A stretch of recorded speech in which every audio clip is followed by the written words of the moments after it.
Hi, my name is Simcha Greiniman, and I'm a volunteer in ZAKA International for 32 years. And it's not easy to be a volunteer in ZAKA. Daily, I'm a carpenter, I'm a businessman, and from October, I, I'm on the scenes. I was in charge to make sure to collect the bodies and to bring them to as fast as we could to the morgue and to deal with different situations, whatever we had to deal with. I spoke in the UN a month ago about women's rights and the stories, what I can say out um, to explain, to stand there, to scream and to shout what those women went through because they can't scream for and shout for themselves. They can't be there. They're dead after going whatever they went through in different situations. We cannot explain what went through their minds in those minutes, what they felt, or what their families feel by knowing what happened to them. Um, I walked into one of the houses and there was a woman. She was naked from her waist down and leaning on her own bed. Her hands were tied to the front of her under her stomach, and she was shot in her head. Um, I'm not a doctor, and I can't give any information about if she was raped or not. That's for sure not my point of view or my explanation. But I'm telling what I dealt with and what we saw when we got to the scenes.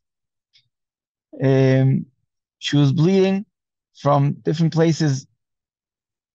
Um, as I said, from her waist down. And when we turned her over to put her in a body bag, she had a live grenade in her hand. That was the situation that she finished her life in that situation. Um, it wasn't only in one house. It was in a few houses that we went through. We saw women and girls separated from their families. The families were in the safe room and they were in different rooms in different situations. And as I said, we're not doctors. We're basically a group of volunteers, close to 4,000 volunteers around the country that were called in as first responders to make sure that the bodies come in the best respect and and we should get them as fast as they could to be buried. And not only that, we want to make sure that the family identifies them and knows who they are and who we dealt with. That's the reason we had to bring as much evidence from the scene itself and all the information that we had on the scene itself. Um, what I'm telling you, as a commander, we have everything documented. A lot of the people around the world say everything is stories. You don't have any documents. Everything is documented. What I speak about. Um, I can't speak about for the whole world, but I can speak for myself and my colleagues that were with me on the scenes itself. Um, before I spoke in the UN, everything was given into the police department. Everything was given into different departments in the UN to make sure that I'm not coming with stories, but everything is documented. And I'll give you another one or two stories that what I dealt with. I came into one of the houses and there were two bodies in that house. One body was the woman was totally naked, and she had nails and different objects in her personal parts of the body. That was the second body that we dealt in that house. The other body was cut to pieces in a way that we couldn't identify if it's a man or a woman. Everything was cut. It was something that you could not understand what happened over there. And we couldn't understand really what was the point of doing whatever they did. But this is what we had to deal with. And there were older people tied in their beds. There were older people that got killed in brutal ways that you can't understand.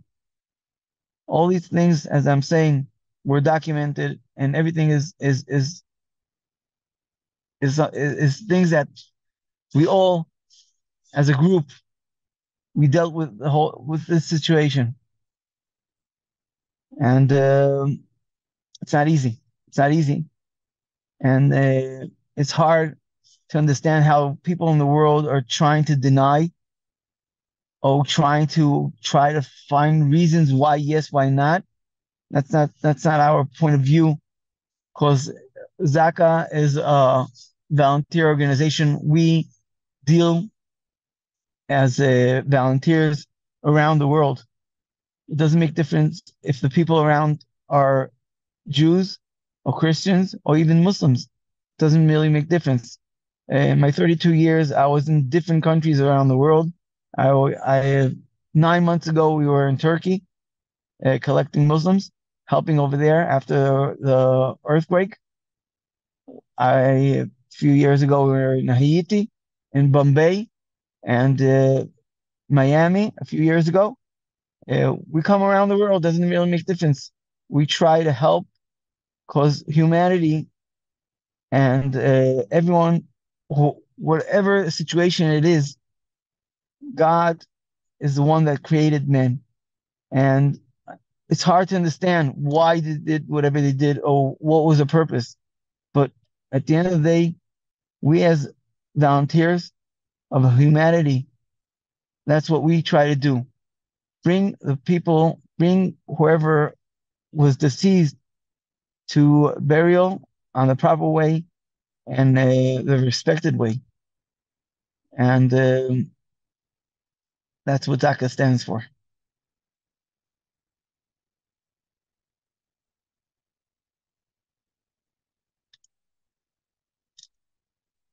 Thank you very much, Simcha. If there are questions for Simcha, please write them down and we'll ask him. We'll wait for a few minutes.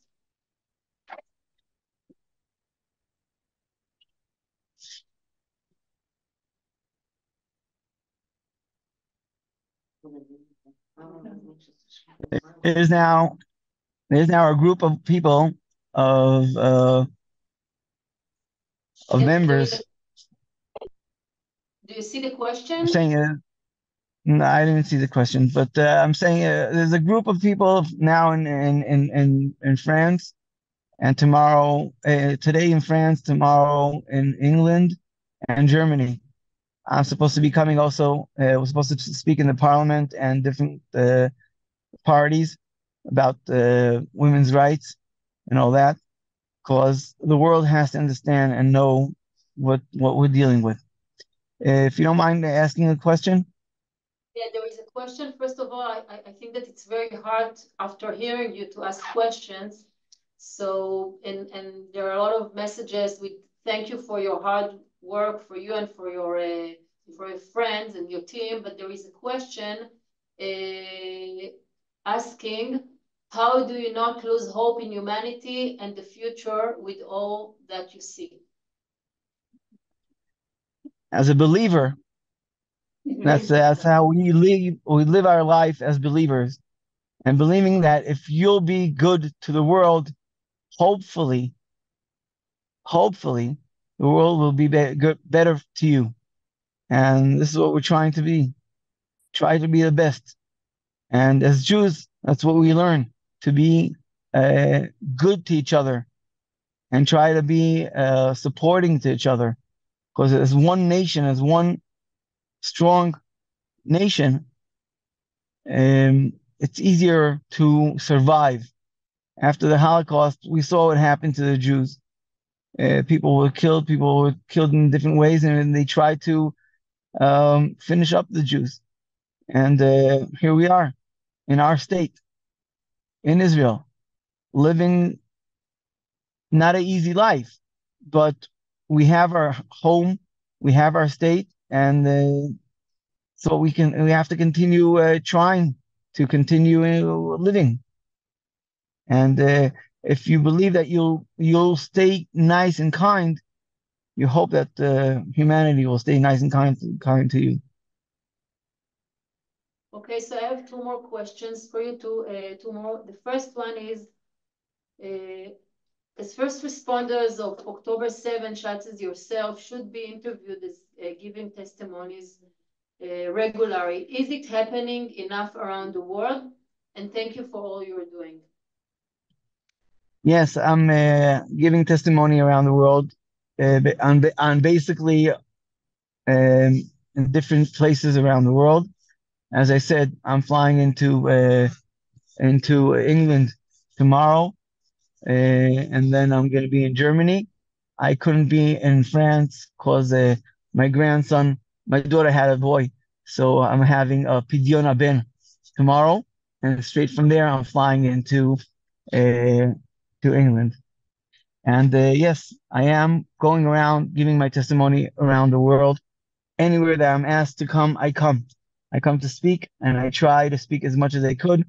And I was uh, uh, last 2 weeks, I was in Chicago, in New York, and in a week and a half, I'm going to be in Hague. I was asked to come to speak in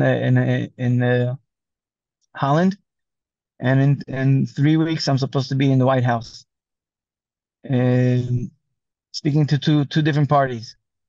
Yeah, I am trying my best. I hope. Okay.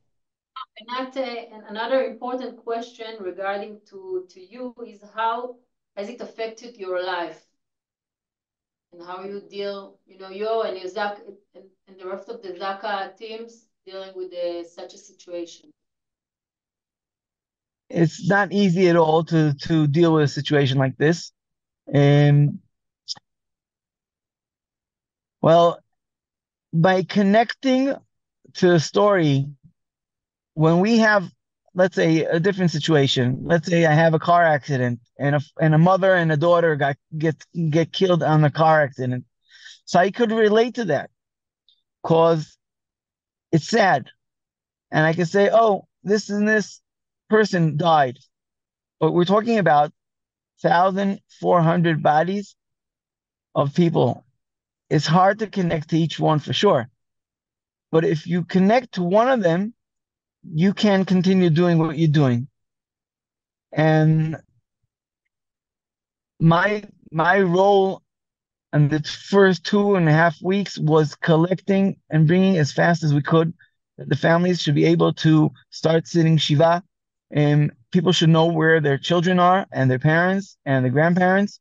So it was very important to do it as fast as we could and try to help them out to be able to have some peace with the situation. And I did not go into details more than what I had to go into. I did not connect to any family straight, and I did not connect to a story till the end.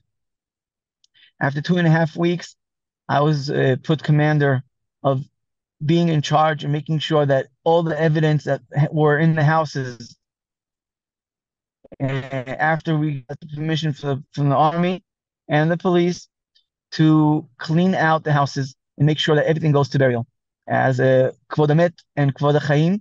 That's very important to respect the deceased and for sure to respect whoever survived. and is coming back to their house, and they can't see all the scenes of blood in different situations. So by doing that, I had to know more and more information and more situations of what happened. But what I know is only numbers. That's the way, keeping myself without getting involved of knowing the names of each family and every member. I know numbers of houses. And by knowing numbers, I still could continue doing my job and doing it right without connecting to the stories. But even so, it's very hard. And we're going through personal, each one has personal sessions. I speak at least twice a day with the special uh, care people, and we get our support all the time. And we're talking about 4,000 volunteers times two at least. Also, all of us are married, so each one has a wife, and most of us have at least two kids. So we're talking about it's 4,000 times four. Talking about a lot of people that are getting help by donations. Because ZAKA, as I said, is a volunteer organization, and thank God that there are a lot of support from different people around the world that are very kind and understand that they weren't able to do whatever we dealt with, and they're supporting us and hugging us. And the letters ZAKA stand for Zihui Korbanot Ason, identifying dead bodies. Oh, bodies in different situations, in harsh situations. That's the translations of ZAKA, what the letters stand for. That was until um, the the the attack. From the attack, ZAKA stands for Ze Kiruv Achim. We're the ones that we try to connect between all the brothers and sisters around the world by knowing that what we did is very hard for us and for anyone around the world. And that's the main thing. Connecting all the Jews together, making sure that brothers and sisters doesn't make difference if you're a righty or a lefty or different parties doesn't really make difference. If you're from or not from, or you're Jewish or not, doesn't really make difference. As long as you feel yourself as a Jew connected to whoever you are by having support and supporting each other. And there's a lot of different nations around the world that support. Very important. You hear me? Sorry. Yeah. Oh, I'm saying we have, thank God, we have Not now. a lot of support from different countries around the world. Simcha, we cannot hear you anymore. So I want really to you hear. Do you hear me? Yeah, Can you yes, hear? Okay. yes, So yes. we cannot hear you well. So I really want to thank you for sharing your story and send you hugs from here. And thank you for the important and difficult job that you're doing since October 7th. Thank you very much.